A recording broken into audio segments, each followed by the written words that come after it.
dirayakan di mana-mana. Kiai Imaduddin dipecat, lebok. Ya, mereka tidak tahu kalau 99% pengurus PBNU itu tidak percaya Nasabalawi. Oh, serius? Serius. Itu bisa diverifikasi. Tidak peduli apakah ini berkaitan dengan sesuatu yang masuk akal buat kita atau tidak, apakah ini berkaitan dengan sesuatu yang bisa kita setujui atau tidak, yang penting jangan sampai nantang kualat. Silahkan nanti ya, 99% petinggi-petinggi pengurus Nahdlatul Ulama itu sudah tidak lagi percaya pada kalau tidak percaya silahkan disurvei. Silahkan. Nah, ini tantangan nih yang kredibel. Senang tidak senang, setuju tidak setuju, pada saat as-sawadul a'zam minal ulama ini sudah menetapi sesuatu bersama-sama, mari kita ikuti saja. Coba survei seluruh Indonesia para petinggi-petinggi NU di setiap tingkatan, apakah mereka percaya Nasabalawi? Berapa persen yang percaya dan berapa persen yang tidak percaya? Kenapa? Karena saya ke bawah. Siapa yang mengundang-undang saya itu untuk memberikan ceramah-ceramah? Itu pengurus-pengurus NU. Tidak usah mempersoalkan macam-macam. Supaya apa? Supaya jangan sampai kita kualat. Pokoknya ikut apa yang telah menjadi kesepakatan para ulama.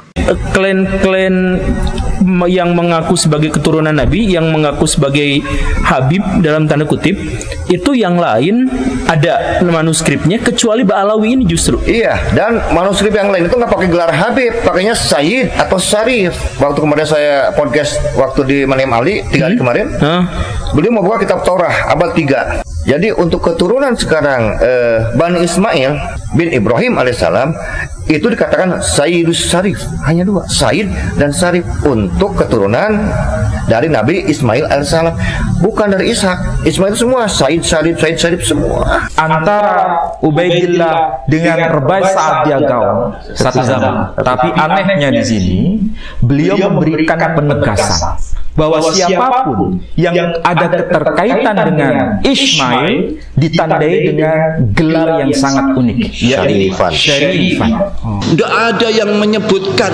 kitab-kitab kuno yang sezaman.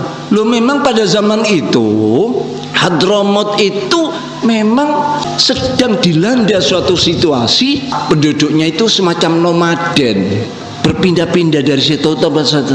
Jadi tidak ada ahli sejarah waktu itu. Dan ini catatan negara mereka Yaman ya. Tabaqat Sulaha il-Yaman. Maksudnya itu orang-orang yang hidup dari zaman ke zaman. Mereka ini dikenal sebagai orang-orang saleh dan mereka itu tinggal di kawasan Yaman. Yang nyatet tokoh ini, ulama ini tidak ada. Abad ke-5, abad ke-6 tidak ada. Baru muncul awal abad ke-7, baru muncul ahli sejarah. Kelima kan tidak ada sejarah. Sekarang itu masalah polemik itu pada akhirnya di kalangan masyarakat tidak selesai. Nah, tapi untuk pribadi kiainya sendiri sekarang didepak dari kepengurusan NU. Betul tidak itu teh? Ya, artinya begini, bukan didepak ya. Ada reshuffle. Saya ini kan sebagai lembaga itu menteri. Jadi pengurus di PBNU itu sebagai eksekutif yang kapan saja boleh mengganti menteri dan kemudian bisa memasukkannya lagi. Dan saya husnudzon bahwa pimpinan kita di PBNU mempunyai grand strategi untuk mencapai visi-visi strategis yang harus dicapai dalam jangka yang pendek, dengan salah satunya adalah meresapel saya itu. Nah, sampean kalau mau ngurus itu sekalian nanti sampean ngurus nasabnya Kanjeng Nabi sampai ke Nabi Ibrahim, catatannya sumbernya dari mana kan repot juga. Apalagi sampai Nabi Adam. Kan ada tudingan bahwa kenapa Kiai Imad dan teman-temannya itu tidak percaya sama keturunan Nabi? Kan nanti Imam Mahdi juga dari keturunan Nabi. Itu berarti tidak relevan tuduhan itu ya? Relevan. Karena kita tetap percaya bahwa Nabi itu ada dan berketurunan sampai sekarang. Hanya saja bahwa yang Ba'alawi itu harus kita koreksi atau harus kita kritik. Dikoreksi. Oh, bukan lagi. Memang harus diputuskan oleh negara bahwa dia bukan turun Nabi. Aduh, iya, oke. Diputuskan kenapa? Karena sudah terverifikasi kajian nasab dan sejarah itu dengan tes DNA mereka yang tidak menunjukkan mereka orang Arab acan. Nah, kalau sekarang ribut-ribut silsilah Ba'alwi itu barang kuno betul. Ya gitu itu ya ndak usah diurus, itu kitab sezaman yang jadi sumber mana ya ndak usah ditulis, apalagi dites DNA segala macam ya.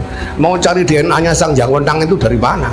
Menurut ilmu rijalul hadis, sampai sejauh mana keotentikan dari, kan kalau misalkan yang Ba'alawi tadi langsung dinyatakan selesai, itu tidak ada buktinya, tidak kelihatan biografinya, tidak ada karyanya, tidak ada. Nah, klaim-klaim yang lain itu bagaimana? Klaim-klaim yang lain yang kita selidiki, kita teliti, seperti nakobah ashraf yang di internasional di luar negeri ya, Pak Gembor. Semenjak mereka berdiri, mereka sudah punya manuskrip. Aneh nggak sekarang? Sekelas Rabi'atul Alawiyah baru kelabakan sekarang, baru cari manuskrip. Kenapa? Gitu. Oh iya, karena memang nggak punya naskah aslinya. Satu. Tapi yang lain, nakobah yang lain itu ada manuskripnya. Ada. Lah kalau kamu minta kitab sezaman, tidak ada. Lah kok minta? Mungkin dia tidak tahu. Jadi yang nantang minta kitab sezaman mungkin dia tidak tahu atau bodoh. Kiai Imad mengatakan bahwa orang-orang Nahdlatul Ulama secara umum sudah sadar dan tidak lagi percaya pada klaim Habib dari Ba'alawi itu. Ya, karena saya orang NU, saya ada di bawah, saya mempunyai relasi dengan berbagai macam tingkatan di pengurusan NU, bahkan sampai PBNU. Kebanyakan mereka tidak percaya nasab Ba'alawi. PBNU dianggap belani Habaib, menjadi jongosnya Habaib, menjadi budaknya, menjadi anunya Ba'alawi. Kita tidak bela Ba'alawi. Kasusnya kan dengan individualnya, dengan Habib A, Habib E, Habib ini. Yeah. Jangankan mereka sebagai keturunan Nabi Muhammad SAW, jalur laki-laki, sedangkan mereka pun tidak terverifikasi sebagai orang Arab. Bagaimana orang yang mengaku turun Nabi yang seorang Arab itu adalah seorang ya itu bagaimana seorang yang terverifikasi bukan sebagai orang Arab mengaku sebagai turun Nabi. Yang sekarang ramai tesis itu. Tesis itu banyak persamaannya. Bisa juga tesis itu copy paste. Biasanya yang garap gini orang-orang Wahabi. Assalamualaikum warahmatullahi wabarakatuh. Alhamdulillah, semoga perjuangan ini semakin ada kemajuan dan bertambah yang sadar. Tanpa berpanjang lebar, langsung saja kita simak videonya. Kiai Imad yang menggunakan pendekatan ilmu nasab menganggap bahwa Ahmad bin Isa itu ada, tetapi tidak memiliki kontribusi yang signifikan terhadap perkembangan ilmu pada waktu itu, dan diduga adalah bagian dari kelompok Syiah. Sedangkan Kiai Alawi itu menggunakan metodologi yang lebih ketat, yaitu ilmu rijalul hadis, itu mengatakan tidak ada sama sekali bukti yang memadai dan otentik terkait dengan keberadaan Ahmad Al-Muhajir itu. Betul ya. Nah, oke lah, kita selesai dulu pada tema ini bahwa nasabnya begini. Nanti kapan-kapan saya juga akan datang ke Rabi'atul Alawiyah lagi, insya Allah, untuk membahas masalah yang seperti ini. Sebenarnya udah janjian juga. Nah, tapi balik ke pertanyaan sosial yang menyangkut masyarakat Indonesia. Pak, ini ke Bapak dulu ya. Sebagai seorang pakar hadis, apa pentingnya bahas polemik nasab ini? Kan anggaplah yang sudah dipercaya ya sudah, toh kalau misalkan percaya pada orang itu juga ya itu mah nanti serahkan aja kepada Allah Subhanahu wa taala terkait benar dan salahnya gitu. Kenapa dalam hal ini Bapak ikut bersuara untuk membahas nasab? Yang pertama, perlu direvisi. Saya itu bukan pakar hadis. Oh, bukan. Pengkaji rijalul hadis. Oke, pengkaji rijalul hadis. Kita luruskan dulu sedikit. Yang kedua, kenapa sekarang saya berkontribusi di dalam polemik nasab ini? Karena yang saya lihat dan saya alami dalam masyarakat, bahwa masalah ini bukan hanya masalah nasab bin atau binti anu, enggak. Ini sudah menjurus mengarah kepada pengkastaan di masyarakat. Oke. Ada orang yang merasa superior dari orang lain. Ya, karena dia sekarang merasa mempunyai darah Kanjeng Nabi Muhammad SAW, ternyata kalau dikaji lagi ternyata darahnya dari Nabi Hud kan, begitu, nggak nyambung sebetulnya. Ya kita punya datanya gitu. Jadi Nabi Muhammad kan sebenarnya tidak pernah mengajarkan pengkastaan. Bahwa semua sama saja, iya, wala ahmaro wala ahmar. Tidak juga sekarang orang yang kulitnya merah, yang tidak hitam, wala ahmaro wala ahmar, semua kan tidak ada perbedaan. Sudah berbicara masalah ras itu bukan ajaran Islam sebetulnya. Oleh karena itu, ketika sudah saya membuat tesis, itu kan sebetulnya saya diperintah sama guru, coba katanya diperiksa dulu, betul nggak? Setelah saya cek, ternyata ini percis bilang yang saya pelajari di pondok pesantren dulu, hanya saya dalam bidang rijul hadis. Kan Kimat bilang ini mustahil, bisa dibantah, betul. Saya pernah bilang sama beliau waktu di rumahnya bahwa tesis yang dibuat itu ini sudah menggunakan 4 standar, seperti seolah-olah standar 4 hadis Sahih Bukhari, Sahih Muslim, Ibnu Huzaimah, Ibnu Hibban, disimpan dalam satu tesis. Jadi kalau orang mau bantah, dia harus menggunakan metode standar sahih yang sama. Nggak bisa menggunakan standar sahih, sunan, mujam, musnad, itu nggak beda, itu beda level. Harus dengan metode yang sama. Jadi kalau misalnya Kimat sekarang mengatakan mustahil, bukan berlebihan, memang begitu. Harus jawab dengan metode yang sama. Tuh. Ini yang membuat saya lebih bersemangat, lebih termotivasi lagi untuk membuktikan dalam kajian saya bahwa Ahmad bin Isa ini yang jelas ya bukan seorang ulama. Jadi terlalu diglorifikasi gitu. Karena riwayat nyantri aja nggak pernah. Tapi kalau kita mau cek and recheck, kita bisa mendapatkan semua riwayat. Misalnya kalau misalnya dalam mazhab Imam Ahlussunnah, Imam Abu Hanifah, Imam Malik, Imam Syafi'i, Imam Ahmad bin Hanbal, dan imam-imam sebelumnya, sebab itu lahirnya sekarang di mana kita tahu. Iya. Pendidikannya seperti apa? Tahu. Hafal Qur'annya umur 6, 7, 8 tahun kita tahu. Iya. Itulah yang disebut dengan dalam kaidah itu kan begini. Kullu tarikin yahtaju ila rawi mal akhbaril lati yahmiluha bi tatabu'i. Setiap sejarah itu membutuhkan perawi bersama dengan berita yang dibawanya bitatabu, secara estafet. Nah, iya. Estafet nggak boleh putus, nggak boleh munqati'un, tidak boleh putus. Kan yang kita tahu katanya abad 3 sama 4 lahir nih 2 orang antara Ahmad Al-Muhajir dengan anaknya Ubaidah bin Ahmad, jangan begitu. Abad 3 abad 4. Kan kalau kajian Kimat kan semuanya sampai abad 9 awal kan semuanya sama. Anaknya 3, Muhammad, Ali, Husain. 3 semua 3. Tiba-tiba muncul 985 Ali Sakron muncul, sekarang anaknya 4. Pertanyaan saya dalam riwayat hadis ini, Ali As-Sakron merujuk kepada kitab mana? Kok anaknya 4? Ada nggak ada, berarti bohong lagi. Itu nggak ada tuh yakin nggak ada? Oh iya, kalau ada tunjukin dong. Oh gitu. Oh iya. Nah tapi ini berarti Pak Kiai barusan itu menegaskan bahwa masalah polemik nasab itu beliau ikutan adalah karena untuk dalam tanda kutip menjaga akidah dan syariah Islam, bahwa dalam syariah Islam itu egaliter, semuanya sama dan tidak ada hierarki yang didasarkan pada keturunan, begitu. Iya. Jadi Bapak tuh tujuannya ngikut polemik nasab itu penegasannya di situ. Menekankan bahwa tidak ada rasisme dalam Islam. Tidak ada rasisme. Semua sama. Karena yang dibedakan hanyalah ketakwaan. Itu saja sebetulnya. Jadi Pak punten ini mah. Iya, punten. Seandainya keturunan Nabi itu ada, maka tetap aja kita boleh kritik, boleh koreksi, dan beliau tidak memiliki keistimewaan khusus dalam agama gitu. Dalam agama mereka tidak memiliki istimewa apapun kecuali dianggap ada kelebihan sedikit lah. Contoh lah seperti kita menghargai sekarang anaknya camat, anak bupati. Iya. Itu aja sebetulnya. Tapi kalau dalam konteks ibadah ya enggak, sama aja.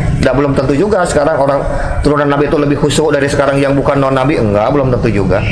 Bahwa ada dalil, misalkan mereka biasanya mengemukakan kalau kita tidak percaya kepada mereka, maka kita tuh tidak dapat syafaat dari mereka gitu. Oh iya, kita bukan nggak butuh syafaat dari mereka jawabannya. Gampang. Jadi nggak apa-apa ya. Iya. Kiai Imad, ini kayaknya pengen ngomong dari tadi. Tapi Kiai Imad, ada yang mau ditambahkan? Ya, itu mengenai dari motivasi dari Kiai Alawi tadi itu sebenarnya begini. Jadi nasab atau keturunan Kanjeng Nabi itu mempunyai sebuah kekhususan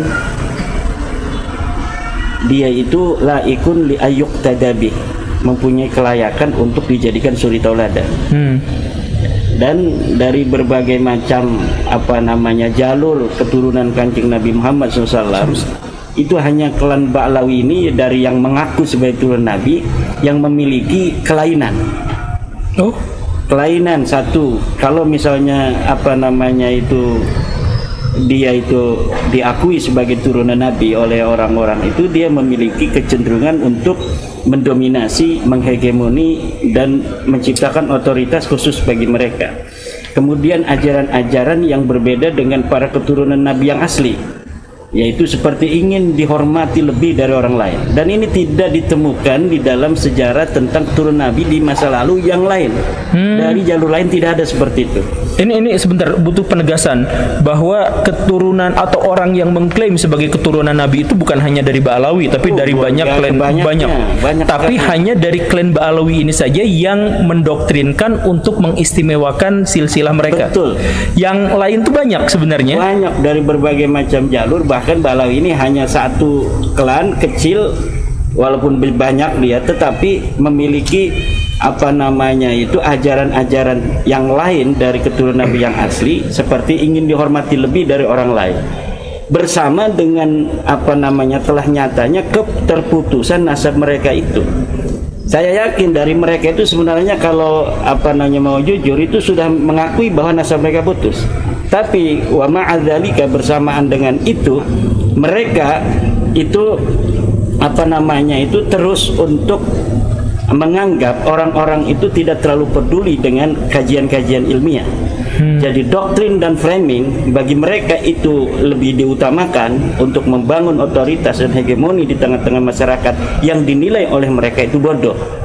Nah, inilah tugas kita sebagai orang-orang yang sedikit diberikan pencerahan ilmu oleh Allah SWT untuk memberikan pencerahan an-nasihah, ketulusan kepada saudara-saudara kita, bahwa sesungguhnya pengakuan mereka ini adalah pengakuan palsu.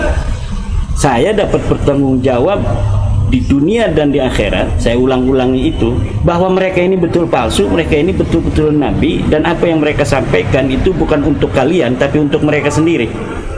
Kalau misalnya dikatakan oleh Guru Gembul tadi, bagaimana misalnya orang-orang yang ngurusi nasab orang gitu kan? Ya, apa untungnya buat mereka ngurusi nasab orang? Ya, kita balik bertanya, kenapa ente ketika itu diputuskan bahwa nasab ente terputus, nasab ente palsu, ente kepanasan, kebakaran jenggot? Kalau ente tidak merasa bahwa nasab ente itu tidak penting, maka ente tidak akan marah ketika kita mengatakan nasab ente putus. Toh nasab mau nyambung mau putus itu tidak ada artinya bagi dia misalnya. Tapi tidak begitu dengan Ba'lawi. Dia merasa penting pengakuan orang itu, bahkan dia datang ke kiai-kiai, ke ulama-ulama yang mau membantu mereka untuk mengatakan, memberikan testimoni bahwa nasab mereka ini adalah nasab yang tersambung. Untuk apa? Agar orang-orang bodoh-bodoh itu masih mempercayai mereka. Karena mereka tahu bahwa orang bodoh itu kadang-kadang masih mengakui ucapan-ucapan simbolis dari seorang ulama, walaupun tanpa fakta dan tanpa data, udah husnudon saja. Iya, husnudon itu haram hukumnya untuk sesuatu yang jelas sudah selain berbeda, terbalik 180 derajat dari apa yang kita husnudon nih. Kalau sudah terbukti salah, itu haram hukumnya kita husnudon. Gak boleh kita husnudon kepada garam kalau garam ini kita sudah rasakan dia itu asin, kemudian kita husnudoni dia manis. Ini dalam narasi Guru Gembul disebut dengan kebenaran ilmiah yang indrawi gitu. Yang nggak boleh kita menghusnudoni sesuatu yang tidak logis. Ya kan, ilmiah itu dia harus logis, dia harus empiris, harus verifikatif. Kemudian juga harus pragmatis. Ada aksiologi di situ. Apakah ada ketika kita mengungkapkan kebenaran ini manfaat yang akan dirasakan oleh masyarakat? Dia jelas ada. Buktinya pendawiran di mana-mana. Setelah bab nasab ini, isu nasab, diskursus nasab ini kemudian muncul, pendawiran turun 99%. Sehingga para kabib-kabib yang biasa daur itu sekarang ada yang jual minyak wangi lagi seperti dulu dan leluhur-leluhur mereka. Kemudian orang-orang yang inferior dari keluarga kerajaan, keturunan Siliwangi, keturunan Sunan Gunung Jati, keturunan Sultan Hasanuddin, mereka yang selama ini ditekan secara spiritual, secara mental, ini sekarang tumbuh superioritasnya. Bahwa memang kami anak raja, kami adalah keturunan orang-orang besar. Dan mereka yang dulunya tukang minyak kembali sekarang jual minyak lagi, bahkan ada yang sudah kembali jadi tukang parkir. Tukang parkir? Betul. Ada yang biasanya dia itu hanya menjadi pengusaha travel, sekarang buka lagi travel umroh. Kan ini halalan thayyibah. Oh iya. Bagus sekali kan? Berarti diskursus Nasabini Guru Kumpul ada manfaat secara aksiologis selain dari dirinya sendiri yang memang adalah sebuah kebenaran secara ontologis dan epistemologis, tapi secara aksiologis ada manfaat yang dapat dirasakan oleh masyarakat, terutama umat Islam, terutama umat Islam NU, yang di dalam salah satu ajarannya ada sebuah poin untuk mencintai keturunan Nabi. Walaupun tidak ada dasar dalil dari agama yang kuat, dari Al-Quran dan hadis tidak ada. Yang ada itu adalah tentang kewajiban kita mencintai Allah, mencintai Rasul dan ahli bait. Ini ada dalilnya. 3 ini ada dalilnya. Tetapi mencintai keturunan Nabi, keturunan ahli bait tidak ada dalilnya. Walaupun tidak ada dalilnya dalam tradisi pemahaman keagamaan Ahli Sunnah wal Jamaah, ini itu ada itemnya. Nah, dalam sedikit atau lemahnya item adanya sebuah anjuran mencintai keturunan Nabi ini, yang walaupun ini item lemah tetapi menjadi sebuah hal yang mayoritas di tengah umat kita, maka ini kita harus selamatkan umat-umat Islam ini dari doktrin-doktrin Ba'alawi di mana mereka merasa dirinya sebagai ahli bait. Ini mereka ngomong ahli bait segala macam ini karena banyak dalil-dalil ahli tentang ahli bait di mana Nabi mengatakan bahwa siapa yang mencintaiku, cintailah ahli baitku. Iya kan? Nah, ini dipakai oleh mereka untuk diri mereka sendiri. Padahal hadis itu untuk Fatimah, untuk Ali, untuk Hasan dan Husain. Dan ini ada hadisnya. Sahabat bertanya kepada Rasulullah, "Ya Rasulullah, man qarabatukal ladina umirna bimawaddatihim." Ya Rasulullah, siapakah kerabatmu yang kami diperintahkan untuk mencintai mereka? Qala Aliyun wa Fatimatu wa Hasanun wa Husain. Fatimah, Ali, Hasan dan Husain, itu saja yang wajib. Siapa orang yang membenci 4 ini secara epistemologis di dalam ajaran, seperti misalnya ajaran Khawarij, Nawasib, yang ada yang membenci Ali, ada yang membenci Fatimah, ada yang membenci Hasan dan Husain, ini adalah orang-orang yang sama saja meninggalkan kewajiban dari madmun hadis, di mana di dalam hadis ini dikatakan wajib mencintai mereka.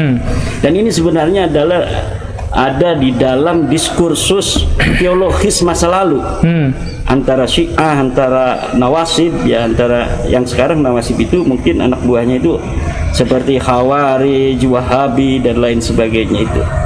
Nah, itu diskursus semacam ini kemudian yang kita baca dari kesejarahan masa lalu itu sebenarnya di dalam setiap diskursus, walaupun ada efek-efek samping seperti adanya saling benci-membenci, saling caci-mencaci, tetapi keilmuan pada saat di mana diskursus itu muncul itu luar biasa. Jadi meningkatkan daya kreativitas dan produktivitas ulama pada masanya. Coba aja kita secara secara fakta.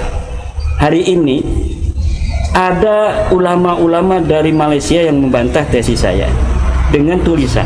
Saya sudah bantah. Kemudian dari Tarim, kitab, ada dari Mekah, ada dari ulama-ulama lokal seperti Syekh dari Sukabumi, Syekh Abdullah Mukhtar, ada dari Kiai Qurtubi, ada dari Hanif Alatas, ada dari Kiai Cianjur, Kiai Deden. Itu bikin kita berbahasa Arab. Jadi apa? Diskursus itu sebetapapun memang ada efek sampingnya secara sosiologis, tetapi itu nilai-nilai kemanfaatannya luar biasa. Selain luar biasa untuk mengungkapkan kebenaran ilmiah, untuk menyatakan bahwa Ba'alawi ini memang bukan cucu Nabi, dari 4 minimal itu. Pertama nasab, kemudian sejarah, tes DNA, akhlak aja itu tidak matching untuk dikatakan sebagai cucu Nabi. Iya. Itu menurut saya ya. Oke. Pak Guru Gembul. Nanti kita garis bawahi yang bagian itu. Tapi balik lagi ke Ustadz Kiai Alawi. Tadi Kiai Imad menyampaikan bahwa bukan hanya Ba'alawi saja, tetapi ada banyak klan-klan yang mengaku berasal dari keturunan Nabi. Menurut ilmu Rijalul Hadis, sampai sejauh mana keotentikan dari, kan kalau misalkan yang Ba'alawi tadi langsung dinyatakan selesai, itu tidak ada buktinya, tidak kelihatan biografinya, tidak ada karyanya, tidak ada. Nah, klan-klan yang lain itu bagaimana? Klaim-klaim yang lain yang kita selidiki, kita teliti, seperti nakobah asraf yang di internasional di luar negeri ya, Pak Guru Gembul. Semenjak mereka berdiri, mereka sudah punya manuskrip. Aneh nggak sekarang? Sekelas Robert Alawiyah baru kelabakan sekarang, baru cari manuskrip. Kenapa? Nah gitu. Oh iya, karena memang nggak punya naskah aslinya. Satu. Tapi yang lain, nakobah yang lain itu ada manuskripnya. Ada. Nah, kalau dalam ilmu Rijalul Hadis itu harusnya, karena kan nakobah itu kan sebuah lembaga yang mensahkan sekarang sebuah nasab. Kalau sekarang perorangan kan katanya ada nakib. Kalau dalam ilmu Rijalul Hadis, kalau dengan syarat tabung estafet, ya kan dari zaman ke zaman, anggap aja nih abad 3 sampai abad 9 gitu ya, saling mengesahkan.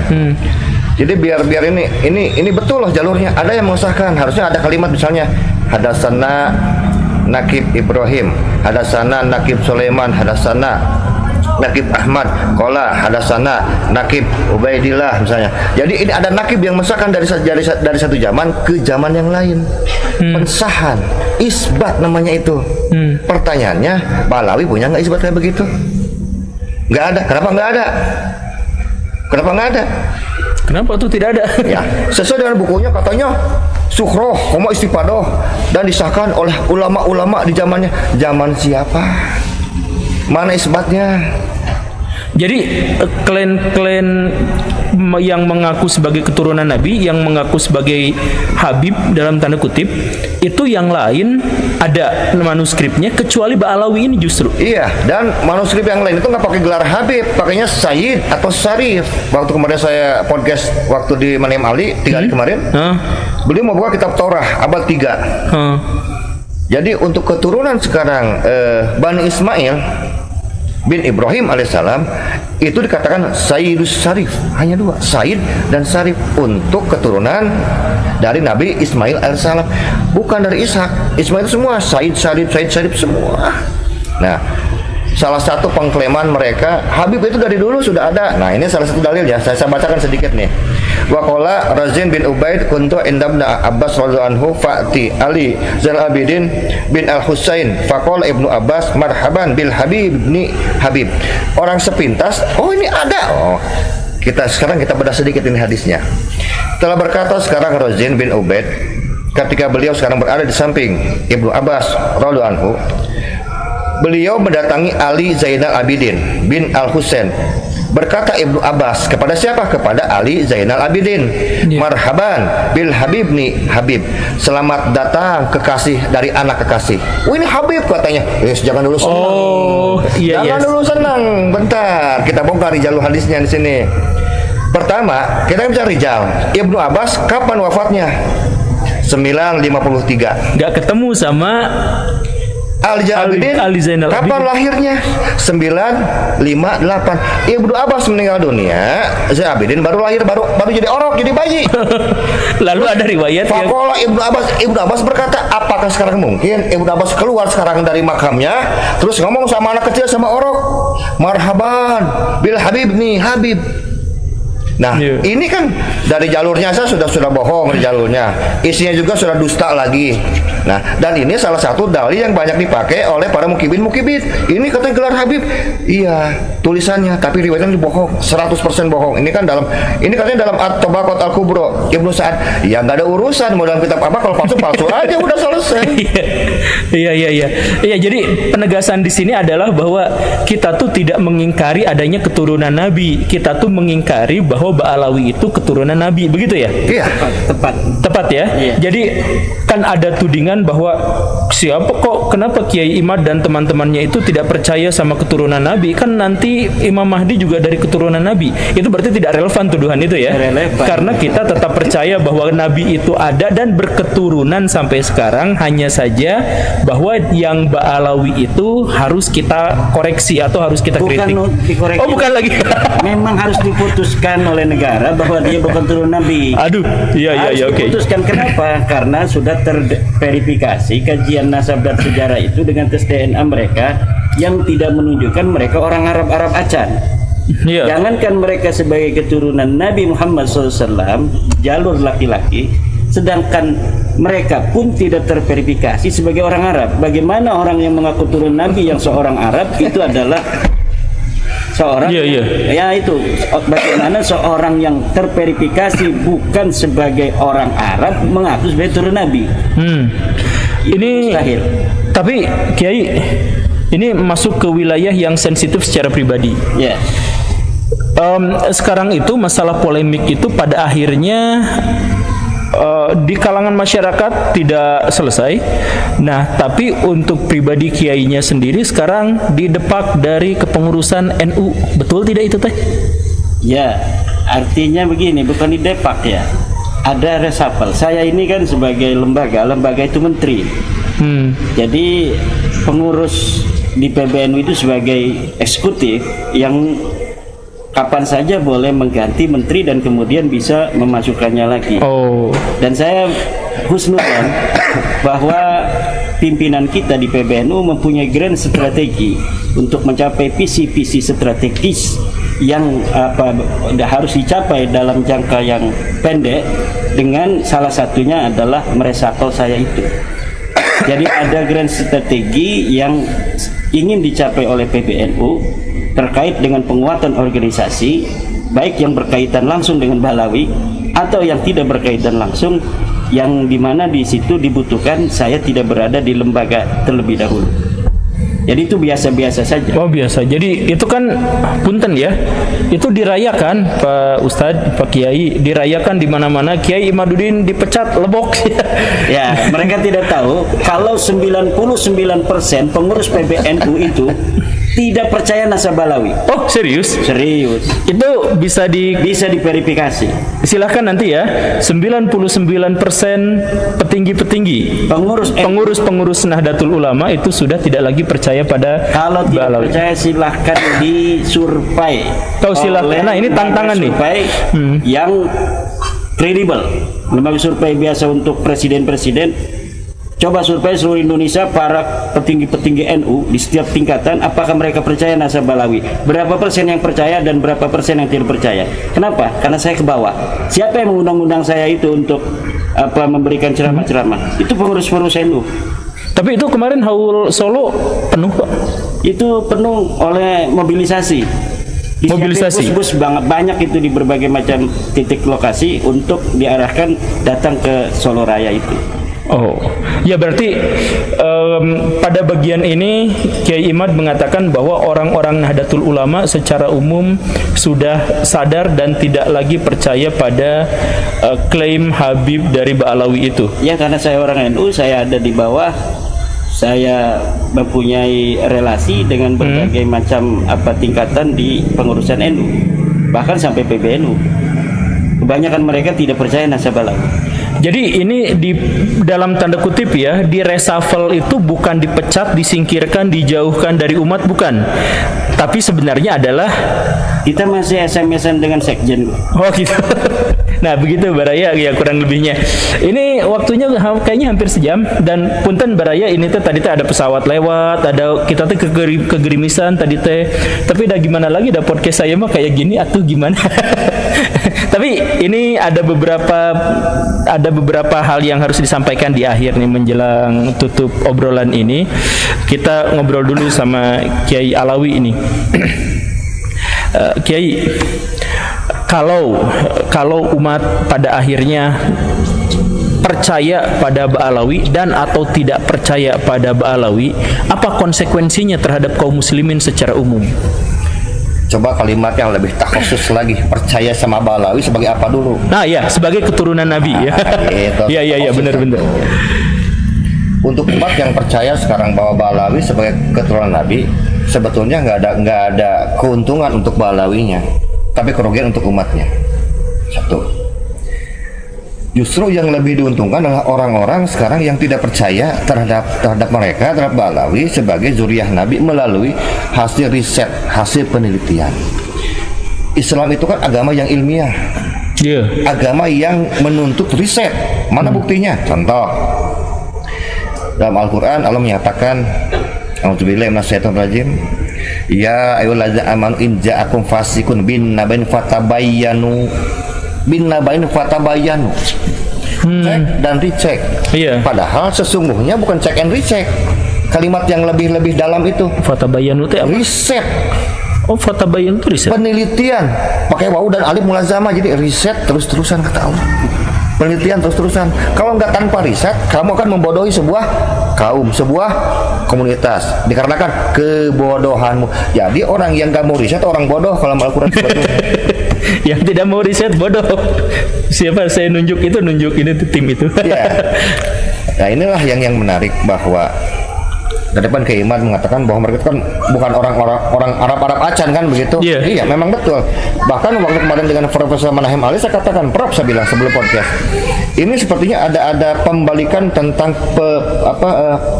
penisbatan antara kata Arab Aribah dengan Arab Musta'ribah. Saya bilang selama ini kan orang Yaman menganggap diri mereka Arab Aribah, Arab murni.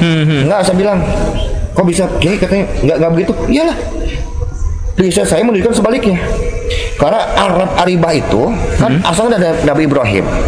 Dalam kitab-kitab tua, Nabi Ibrahim kan disebutkan sebagai keturunan sekarang Muzarrab, Muzaribe, Mustarib, Ya'rib, Ya'rub. Apa kalimat akhirnya?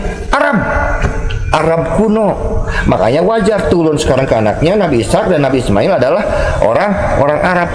Jadi Bani Ibrahim itu adalah orang Arab kuno asli.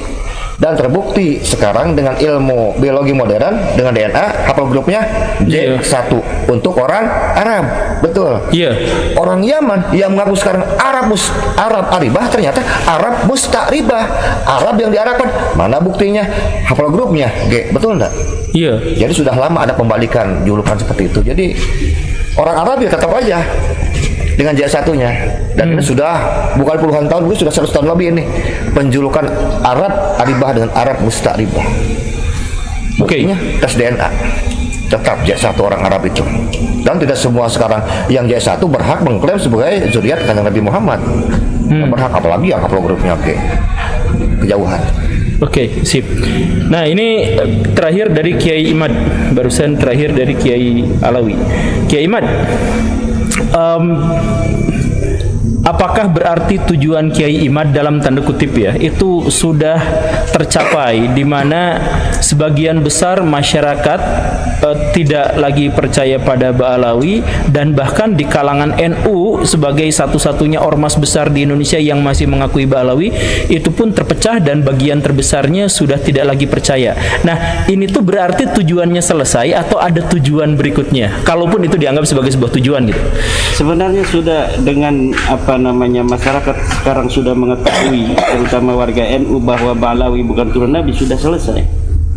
Tapi karena ada masih upaya-upaya yang playing victim dan juga upaya-upaya framing falasi yang dibangun oleh orang-orang yang masih berusaha untuk membuat masyarakat bingung dengan kesimpulan yang ilmiah, kemudian dibentuklah atau diciptakan manuskrip-manuskrip palsu. Ya, saya kira diskursus ini akan makin menarik, akan makin terus menjadi tetap masih masuk ke dalam, masih jadi polemik gitu ya. Masih jadi polemik yang viral gitu. Kemudian akan lebih bisa untuk mengangkat hal-hal yang masih sekarang ini tersembunyi dari berbagai macam penyimpangan Ba'alawi, termasuk beberapa ajaran-ajaran yang sekarang mulai terverifikasi. Banyak para santri-santri Nahdliyin yang bukan hanya masalah nasab, tapi mengenai kitab-kitab yang selama ini mereka baca, seperti Bughyatul Mustarsyidin, yang biasa dibaca oleh para santri-santri. Sekarang santri-santri itu di YouTube sudah saya lihat banyak yang mempermasalahkan kitab Bughyatul Mustarsyidin, sebuah kitab karya Ba'lawi di abad ke-13 Hijriah, abad ke-14, 13-14 Hijriah, Abdurrahman Al-Masyhur, di mana dulunya kitab kumpulan fatwa ini adalah salah satu kitab mu'tabarah di kalangan para ulama pesantren ketika ada menghadapi masalah dalam Basul Masail. Kitab ini menjadi sebuah salah satu rujukan.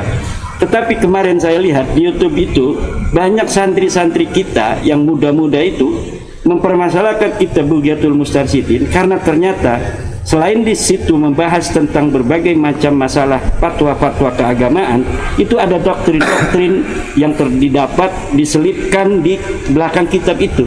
Jadi menjelang kitab ini berakhir, beberapa lembar sebelumnya itu banyak doktrin-doktrin tentang keunggulan klan Ba'lawi dan bagaimana kaul-kaul Ba'lawi dari ulama-ulama mereka itu lebih tinggi dari ulama lainnya. Iya. Bagaimana dalam bab kafa'ah, bagaimana dalam bab mujaddid, mereka itu mengurut mujaddid ya kebanyakan dimasukkan Ba'lawi. Iya.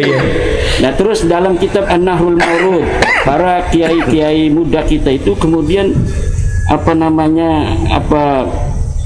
terungkap dari apa yang mereka baca bahwa ada ajaran-ajaran yang non syariah seperti boleh memegang wanita segala macam ada ya? Pasar ada. Itu sudah saya lihat itu YouTube-nya di mobil tadi. Ya Allah. Di kitab Ba'lawi. Di kitab Ba'lawi namanya An-Nahrul Mawrud. Kemudian di dalam kitab-kitab yang lain seperti Asma al-Masra'ur Rawi, kitab Al-Ghurar, kemudian kitab Al-Burqatul Musyiqqah, bagaimana itu halusinasi, imajinasi masuk dalam kitab-kitab itu. Jadi hal-hal yang bersifat mistis itu masuk dalam situ yang tidak bisa terverifikasi secara data ilmiah. Dan saya kira ini dengan adanya polemik nasab yang sampai saat ini masih terus menjadi perbincangan publik dan menjadi ketertarikan masyarakat untuk kemudian ikut berkontribusi di dalam polemik ini dengan berbagai macam tingkat sesuai dengan kemampuan ilmiahnya. Ada yang dia itu bikin YouTube, ratusan itu orang bikin YouTube tanpa ada koordinasi. Mereka bicara sendiri tentang batalnya nasab Ba'lawi sesuai apa yang mereka pahami. Ada yang hanya mengambil dari pidato saya, pidatonya Kiai Alwi kemudian disebarkan, dan ini jumlahnya ratusan, dan ini tidak ada sebuah organisasi khusus yang menjadi dirijen untuk semua itu. Mereka ini inisiatif aja sendiri-semuanya. Sendiri. Kemudian indikasi yang keduanya dari apa yang telah saya ungkapkan bahwa masyarakat ini mayoritas sudah mengerti dan memahami, bahkan menghakimi sendiri bahwa Ba'lawi bukan cucu Nabi berdasarkan pengalaman-pengalaman negatif dari sisi bisnis, dari sisi pergaulan mereka dengan Ba'lawi. Banyak testimoni, coba kita lihat di YouTube bagaimana tentang hubungan mereka dalam bisnis misalnya hubungan mereka dalam bisnis dengan Ba'lawi maksudnya, kemudian dengan perempuan misalnya, banyak testimoni dari perempuan-perempuan dan lain sebagainya. Ini semua di rangkaian ini kemudian dijadikan sebuah tasbih yang diputar oleh masyarakat untuk dijadikan dalil bahwa memang mereka ini benar-benar bukan sebagai keturunan baginda Nabi besar Muhammad SAW. Dan Nabi Muhammad SAW saya kira akan berbahagia karena selama ini orang-orang yang mengatribusikan dirinya sebagai keturunannya dengan palsu ini sudah terbuka. Siti Khadijah juga akan tersenyum. Banyak secara ilmiah yang memberikan sebuah testimoni spiritual kepada saya bagaimana mereka bertemu dengan Ibunda Khadijah, bagaimana mereka bertemu dengan Sayyidina Muhammad SAW, bagaimana mereka bertemu dengan kasih-kasih Allah, kemudian menyatakan hal yang sama, tidak dapat diverifikasi tetapi bisa untuk dijadi landasan bagi mereka sendiri untuk kemudian mengatakan dan memberikan sebuah pemantapan kepada keluarga mereka bahwa betul Ba'lawi ini bukan sebagai turunan dari baginda Nabi besar Muhammad SAW. Alhamdulillah, Semoga kita selalu dalam lindungan Allah Subhanahu wa Ta'ala. Amin amin ya rabbal alamin. Jadi itulah mereka habaib yang mengaku sebagai cucu Nabi Muhammad SAW. Kalau tidak diperduli maka langsung marah-marah. Intinya mereka itu ingin dipuji, persis Yahudi yang menganggap diri mereka paling mulia. Cukup sekian dulu, sampai jumpa di video selanjutnya. Akhir kata, wassalamualaikum warahmatullahi wabarakatuh.